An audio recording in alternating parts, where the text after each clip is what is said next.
ഹേ guys, നമുക്കിന്നൊരു birthday wishing card ചെയ്താലോ?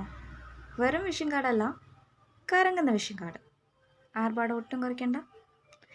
ഈ ബർത്ത്ഡേ കാർഡ്സിനെ കുറിച്ചൊക്കെ കാണുമ്പോൾ എനിക്ക് ഓർമ്മ വരുന്നത് എൻ്റെ സ്കൂൾ ടൈമാണ്. പണ്ട് ഈ സ്കൂളിലൊക്കെ പഠിക്കുന്ന സമയത്ത് ഫ്രണ്ട്സിൻ്റെ ബർത്ത്ഡേ ആണ്, ഗിഫ്റ്റ് മേടിക്കണമെന്ന് പറഞ്ഞ് വീട്ടിൽ ചെന്ന് പറഞ്ഞാൽ പൈസയൊന്നും കിട്ടത്തില്ല. എന്നാലും നമുക്ക് ഫ്രണ്ട്സിന് ഗിഫ്റ്റൊക്കെ കൊടുക്കണമല്ലോ. അപ്പോൾ എന്ത് ചെയ്യും? സ്വന്തമായിട്ട് ഇങ്ങനെ ഓരോന്നിരുന്ന് ഉണ്ടാക്കും. അതിൽ മെയിനായിട്ട് ഉണ്ടാക്കിയിരുന്ന സംഭവമാണ് ഈ ബർത്ത്ഡേ കാർഡ്സ് എന്ന് പറഞ്ഞാൽ. നമുക്ക് നേരത്തെ കിട്ടിയ പ്രിൻറ്റഡ് കാർഡ്സും ബാക്കി എല്ലാ കാർഡ്സൊക്കെ വെച്ച് നോക്കി എങ്ങനെയെങ്കിലുമൊക്കെ വരച്ച് തട്ടിക്കൂട്ടി ഒരെണ്ണം ഉണ്ടാക്കി കൊടുക്കും.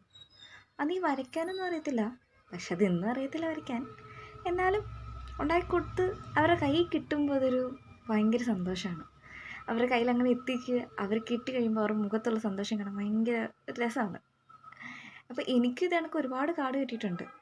അപ്പോൾ ഈ കാർഡ് കിട്ടുന്ന സമയത്ത് ആലോചിച്ചിട്ടുണ്ട്, ഈ പ്രിൻറ്റഡ് കാർഡായിരുന്നെങ്കിൽ കുറച്ചും കൂടി ഭംഗിയായിരുന്നു അതിനെന്ന്.